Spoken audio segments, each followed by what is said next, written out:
On this episode of the Mothman and the Bible Belt podcast, West Virginia rockers crown the witch dish on their debut EP, This Curse, the West Virginia music scene, and whether or not DeadFaceDown is over. The rockers also discuss whether Cher should be in the Rock and Roll Hall of Fame, and they give their 2 cents on rock band Morbid Angel. Join me, your host, Buck Fantastic, for another exciting episode of the Mothman and the Bible Belt podcast. It's eclectic chit-chat of otherworldly origins.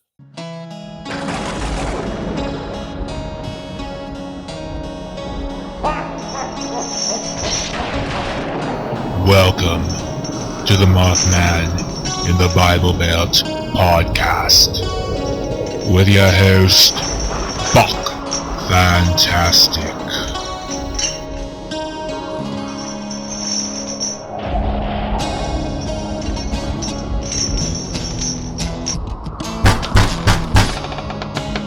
Girl Scout cookies. Crown the Witch is a rock supergroup with band members of DeadFaceDown and Rasclat. The band's current lineup is Rusty Williams on guitar, Jason Bays on guitar, Steve Carpenter on drums, and Stu Smith on bass.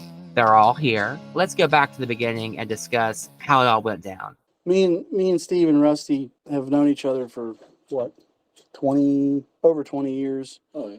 And we did the whole Rasclat thing, and then after that was over, we still hung out all the time and everything. And Dude, I just remember when Crown the Witch, we got online and Rob, our first drummer, had posted online that he really wished that there was like a stoner rock band around here, and since there wasn't one, he wanted to start one and just put the question out, anyone interested. And I know I commented. And Stu commented, and I think Jason did too. And within probably literally like 10 to 15 minutes of that post going up and the comments going in, we had our first practice set up. So yeah, it just kind of snowballed from there. I wasn't doing anything musically. DeadFaceDown had I think you guys were already done by then, right? Like, yeah, we had already. DeadFaceDown had stopped. Stu was. We were all just kind of hanging Yeah, out. I took a 17-year hiatus from playing music. Yeah, so And we were all came just back kind of to like. this band and another band called Halen, but primarily this one. We were basically just sitting on riffs and thought, well, let's get together and see what happens. And it's just kind of the train has never stopped moving. So when did Crown the Witch officially form? 2016, probably. Yeah, Around 2016. 2016. Why no lead singer? We all had our own opinions on it. To be honest, I've always felt like if you're going to have somebody, if you have a platform where, you got people that are paying to come out and listen to your music or whatever, you should have something to say, right?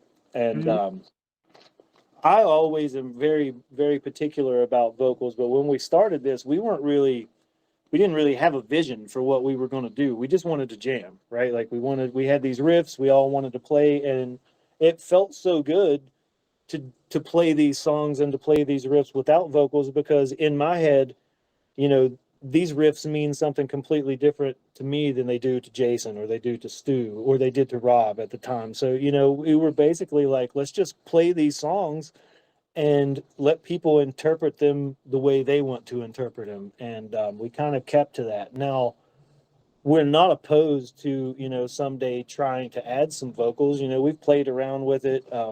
Ourselves, we messed around with, just doing some covers. We played the show there back in 2021 and covered a Primus song, and we did the vocals to that. But, it's something that we're open to, but it's never been a focus. If we found the right person that had the right stuff, and we all felt like it worked, we would be receptive to that. But right now, it's just not a priority, and it never has been. We're still having fun just writing riffs and jamming, No, I think me personally, this is Stu talking, by the way, that the style that these two play together when it comes to guitar riffs, it's almost like someone singing anyway. It's still melody driven. It's very melodic. With no singer, who's the Miss Ross of the band? Oh, a diva? Who's the diva? I don't think we really have one. So no one throws chairs at anyone or throws tantrums. Oh, that's me. That's Jason. Yeah, well, Yeah. if anybody's gonna get salty, it's probably gonna be Jason. But I'm the it's never over music. I'm you just know. a teddy bear. The thing about and the one thing about we're all friends, you know, and we've all, like Jason said, we've been friends for decades and decades. So, I mean, every band, I'm sure they have arguments and disagreements and all Oh, that. we've but all we yelled all, at each other and quit the band. Yeah, I quit the band once. Yeah. I even Jason's actually, quit repeatedly, like so many times. He just quit earlier today, actually. I'm gonna quit as soon as this call's over. Yeah. I even one night, we wrote a song the night after I said something to Steve, and it was quite funny, but I won't go into that because it probably doesn't need to be talked Appreciate about. So, but no, we all get along fine. It's we operate. This band is a true democracy. If we come in with a riff, and you know, three of us like it, one of us don't, well, we're playing it. You know, but if we like to vote on everything, and so far it's all functioned just fine. We don't argue. You know, again, we're all friends. The reason that we do this is to have fun. We all wanted to just play riffs, have fun, make music with your friends. It's what it should be about in the first place, and we don't let any of the bullshit distract us from that. So what inspired your 2023 debut EP, This Curse? I mean, we recorded it in what, 2019? Yeah, 2019. And you know, we did it with a previous. Actually, that was what, 2 lineups ago. That was 2 drummers ago. Yeah. You know, so when we recorded this project, we had every intention of getting it out immediately. Things didn't work out that way. We had some lineup changes, and we just basically shelved it. The thing is, our buddy Barry recorded it. You know, he did all of the engineering and mixing, and we thought he did an awesome job. Barry ended up, unfortunately, he passed away. He got cancer and lost that fight. And, you know, we basically just all came together, even though those songs were recorded with a different lineup. You know, we wanted to put it out the way he recorded it and the way, you know, he put the project together. And we're all still very proud of those songs and proud of the way that it came out. We decided to call the EP This Curse because I've always joked that the damn thing was cursed. We put it out, you know, we recorded it, we were going to put it out, then COVID happens. You know, the rhythm section of the band, no offense, Stu, he was part of that, but they fucked off and went on their own ways. So, you know, we were sitting on this piece of music that, you know, now the only 2 people that were still part of this project and were part of that recording were me and Jason. So we didn't know what to do with it. We brought in, you know, we ended up getting a different drummer. He kind of, you know, took the band in a different direction, in a more progressive technical direction. That's not really where we wanted to go. It wasn't a good fit. So that situation fucked off. And we're still sitting, you know, we were still sitting on these songs. And basically we had resolved that, you know, we just weren't going to put it out. And we kept going back and forth. We're just going to shelve them, whatever. And then we decided that we would put them out, send them out to get them mastered. That whole process fell through. And I mean, it just felt like every single time we were going to release these songs, something happens and fucked up the whole process, and it never happened. So once, you know, when, again, unfortunately, when Barry passed away and we resolved that no matter what, we are going to put these songs out, you know, we thought This Curse was an appropriate title for Plus, it. we've all because, been you know, through I mean, illnesses. and- Yeah, these Jason and Rusty both have both dealt with illnesses through life. Hell, Rusty's a cancer survivor. well, and Jason is And too. Jason Steve's is too. Steve's been through. We've all had like, Yeah, I had a heart it's attack just- in September. yeah, it's like I'm the this- only one that didn't have anything crazy. it's like the circumstances surrounding releasing that really short piece of music was really gnarly, and we felt like it was cursed. So that's where the title came from. Yeah, and if you look at the cover art on that, isn't that your Yeah, that's an X-ray from one of the many times that we've had medical fuckery go down with this band. But yeah, you know, we just you put your head down and you focus on, again, I know for me, when I was going through cancer and dealing with all that shit, you know, the thought that really kept me positive through all of that was still being able to play music and create things with my friends. So, you know, this band, you know, although we've gone through our more than I think our fair share of challenges, especially when it comes to personal challenges and medical issues and all that. You know, the camaraderie and the ability to still get together and make music with, you know, with my brothers. That's what keeps us focused and keeps the smiles on our faces, basically. It's the way I look at it. In case you haven't caught on yet, all of those song titles, related. they're all strains of cannabis, all of them.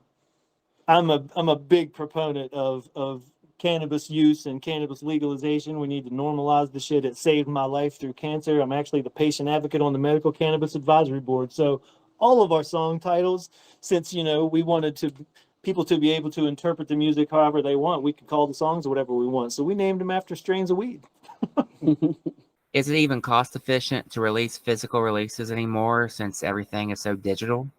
No, I think well, I don't know. I think that all depends. It all depends on how much you tour, you know, how often you're out playing live, and, you know, what percentage, especially if you're on a label. Now, we can do whatever we want as an independent band, but a lot of labels nowadays are actually taking merchandise, percentage of merchandise sales. So it can be an interesting landscape to try to navigate. But as far as, you know, the underground metal and heavier, you know, on the heavier side of things, people that like the music that we like, they do tend to buy vinyl albums and they do tend to buy CDs. And that's where it's things at. like that. Yeah, So- if you've got a dedicated fan base, then it can be, I wouldn't even say profitable, but you can sell hard copy vinyl, maybe CD, especially if you're autographing it, things like that. Everything else is just probably digital. Well, that's the other thing too. If you're actually out there on the road, and you're on tour for like a week stint or a 2-week stint, you're going to need those sales Yeah. to go from show to show. Yeah, With you're not going fuel. to make anything else streaming. I mean, exactly. Yeah. So you still have to have that side of the aspect. T-shirts is probably better than like CDs or something like that, because that's, you know, you can still get digital, but you're not going to get a digital T-shirt. So and that's the thing with us, you know, back when we were in Rosclot, you know, that's back when the CD market was still thriving, right? And we played a shit ton of shows every year. It would have probably been a smart business decision to actually produce and sell CDs. We didn't do that. Every piece of music that we put out, we just gave to people, you know, with the disclaimer, hey, burn this and give it to your friends, because we didn't really give a damn about making money off CDs. We wanted you to get 10 of your friends and come to the show and beat each other up in the mosh pit. That's what we wanted. and buy merch. And that formula worked. You know, it worked out really well. People, they love free shit, and you give them a CD and you're like, hey, you know, burn this, give it to your friends. It was cool, but nowadays, you know, where CDs, that's not really what the kids, actually some kids going to local shows in high schools, they don't even Know what it is. they probably never owned a CD player. So, you know, I'll be streaming, 50 in that's what we have. February. I've owned my car since 2018. I have never put a CD in the CD player. Right. Not once. Right. My new truck didn't even come with one. There you go. Yeah. So, you know, we're all about we just want people to share the music, and, you know, when we play shows, come out and have a good time with us. Was Daryl Hall wrong to sue and file a restraining order against John Oates for trying to sell Oates' share of Hall & Oates music to Primary Way? Let me give that question to Jason. Yeah, I couldn't tell. All I know is those two, whoever wrote that shit is slick, because I'm a big fan of some Daryl Oates, some Hall & Oates tunes. But as far as like the inner workings and fuckery of I don't care about that shit. Like, But I will say, huge pussy to file a restraining order against Oates. Come on, man. Have you seen Oates? Yeah, He's so little. he ain't gonna do nothing to He's nobody. like Prince size. yeah, I don't know anything. But I think about it was underhanded to sell his half of the publishing rights or whatever the hell How it does it was. even work? Somebody else shows up and is like, I'm Oates now. Well, he Let's play. AI. Daryl Hall and not Oates. What was more damaging to music? Napster, LimeWire, and Kazaa, or Columbia House and BMG's 13 cassettes, 10 CDs for a penny scam? Oh God. You know, I've actually, I think it's all maybe. my thoughts on all of it, though, again, like, I don't know that any of it really hurt music, because it's all got its pros and cons. You know, back in the day, when we were jumping on, even, the days when we were jumping on Napster and LimeWire and all that and stealing tunes off the internet, we were, it was, the market of mainstream music was still very small. It's like you had to be in the right place at the right time to get signed on the label, and then your label actually had to give a shit enough about you to put promotional money behind you for people to even know who you are. Then the internet shows up, social media shows up and blows all that shit out of the water, and everybody has a platform now. It's like everybody has the ability to get their music out to the masses, and it was inevitable. Yeah. Once the internet came about, it was inevitable, and it's like anything else. It's a double-edged sword. Right. Like now, I mean, if you're in music for the money, I can see where the issue comes in, because again, streaming and all that. There was the Weird Al clip the other day. What was it? He said how many millions of streams he had, and he made like $12 or some Right. shit. I mean, it was devastating as far as the financial aspect, but I do really appreciate the access to just everything. I mean, so I don't know, it's a double-edged sword, but They're making their money back. I'm not a capitalist, so I don't really give a shit about like the money part of it, and I never You can get have. exposure without a label now, but you can't make the money you would have made. Right. So that's, it's six, it goes up and down. Right. I'm not out to do anything or be famous. I'm fine with just getting stuff out there. Right. I don't even care. What distinguishes West Virginia rock from Kentucky and Ohio rock? Oh God. We got less big cities Yep. Yeah. and nothing as big as they got. So we're more underground. You got more realness in the music and Yeah. I mean, honestly, and the lyrics. for us, I mean, we can play here locally, but we're better off to go outside of the state because of what you just said. There's like 4 or 5 places you can play. Well, and in I the think state. that, again, my philosophy on all this shit, and I have seen it in the music scene. I saw it in the tattoo industry. Like, there's some talented fucking people in these hills, man. Like, Oh my God. I lived in California, played music out there, came back to West. It's like the music scene here just destroys as far as on a level of talent anywhere else I've ever been in my life. The problem is there's no like networking, and bands, when they start to do something, rather than trying to do what they can do to lift up the scene and make everything better, it's all like, well, look at what I'm fucking doing. Right. It's always like everybody's fighting for that little piece of the pie, when if they just realize that if we all work together, we could do the same shit that Seattle did in the 90s. We could do that kind of stuff because the talent has always been here. And I think that comes from just lack of shit to do. It's like you grow up in the middle of like one of these hollows, and there's not shit to do all day when you're growing up, but there's a guitar in the kitchen. There's a guitar chilling in the so it's dining pronounced room. holler. Yeah. It's pronounced holler. Yeah. I mean, you just, it's something that musicians here, when they really get into their instrument, they tend to dedicate a lot of time, because it does help just combat the monotony of Yeah. living in West There's Virginia. Right? nothing else to do. Yeah. So, I mean, I do think it's always been a problem here. There's too much competition when there should be, community building. And I think that if we could ever get the bands to understand that, we could really show not just the nation, but I mean, the entire world what West Virginia musicians are capable of. Look at Sierra Farrell.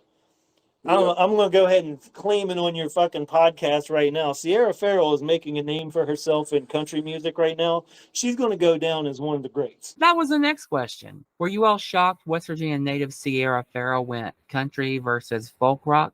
I mean, No, hell no. No. Sierra Farrell didn't go country. Sierra Farrell went Sierra Farrell. Yeah. She has always been just an insanely unique artist, and she does what she wants. That's one of the reasons I've always respected her, and I'm glad that she's finally getting the attention that she deserves, because Sierra Farrell's a bad motherfucker. She writes some amazing songs, so I'm stoked for her, and I hope that I hope the whole world sees what we've all known forever. I mean, again, like, you see those shirts that say like Dolly, Loretta, Reba, and all this shit. No, they need to add Sierra to that list, and one day they will. I just feel it. Who in the West Virginia rock scene do y'all want to seriously bitch slap at the moment? Oh shit! Oh my You know, God. that's the How thing, long though. is this? I don't. podcast? I'm going to go ahead and say, like, to me, I don't have that attitude towards anybody. There's No, the one, music the one out there person that I would name has already been bitch slapped by Justice. Yeah, so it's like, he's gone. yeah, I'm not into all that. It's like that type of shit though, you know, that's what I'm saying. Like, there's bands out there that I'm not really into their music, and there's bands out there that we've encountered that have had complete asshole musicians. We could sit here and we could just talk all kinds of shit, but that doesn't help build the scene. That doesn't help build the scene that we want to build. But Morbid Angel, I will say, as far as like sign bands, all of the people from Morbid Angel can fuck right off, and they can stay fucked off for as long as fucked And off is fucked Soil off. and American Head Charge. Yeah, but as far as local West Virginia musicians, even if we've had disagreements or whatever, I still want all these fuckers to do well, because if they do well, they get some eyes on them, then we get some eyes on us. Everything works out for the better if we work together. And I'm not Rising tide lifts all boats. Yeah, I'm not going to shit talk West Virginia musicians, but Morbid Angel is still one of my favorites. You want to record an episode about why Morbid Angel and American Head Charge are some of the biggest assholes in music. We can talk that shit. Who all do you guys want to see in the Rock and Roll Hall of Fame next year? Jeez. Oh shit! Wow. Pantera. That's I don't know. Who the fuck? I don't know. At least Dime. I don't keep up. Well, Didn't they just put Rage Against the Machine in there? Yeah. They put my favorite band of all time in there. I don't give a fuck. They need to put Clutch in there. Clutch. I'd be happy to see that'd be Clutch great. in the Rock and Roll Hall of Fame.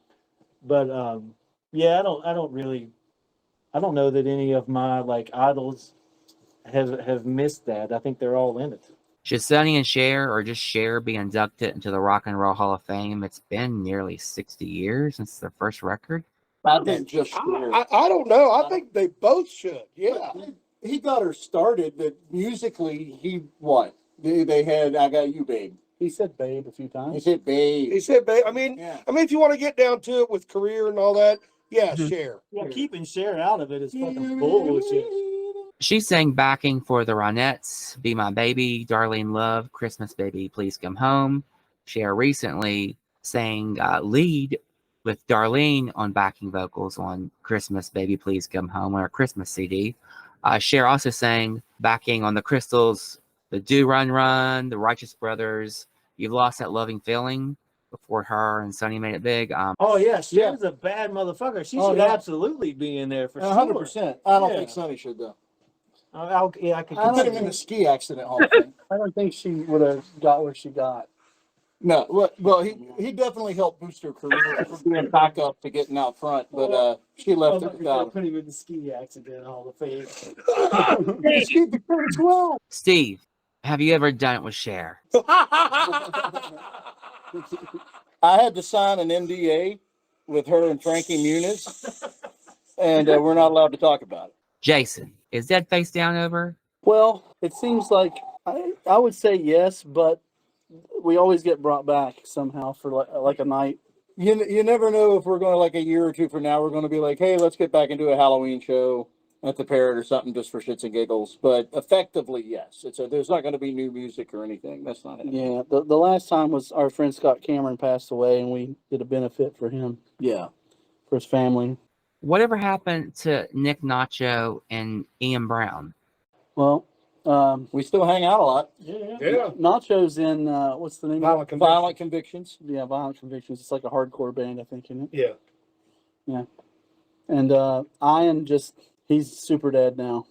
That's pretty much it. Yeah, family focused. Did he find religion or want to get into gospel music or something? No, nothing like that. I had DeadFaceDown guitarist Chad Fisher and Justin Johnson on a few months back. Will y'all be doing any dates with Rewind the Walkman in the near future? I don't know if that music would mesh up real well, but I'm definitely going to support the hell out of them. Yeah, I don't know that's the thing. We're not focused on tour right now. We've got a mountain of riffs and ideas that we're kicking around. Like, I think our focus right now is putting out the most badass album that we can possibly put out, and then we'll start talking. Throw some shows in there somewhere, but nothing like not a string of shows. Yeah, we'll start talking about tour and all that stuff once we put the next record out. We're all old men with jobs too, so yeah, mortgages and kids and frequent surgeries, shit like that. Who are your favorite West Virginia rock bands? I was hoping we'd get this question. Chum, 4-0 Mono, fucking Yep. Karma to Burn. Karma to Burn's Horse my Burner. favorite. Fucking Horse Clutch Burner. for the years they played Horse West Burner, Virginia. Chum, 4-0 Mono, Karma to Burn.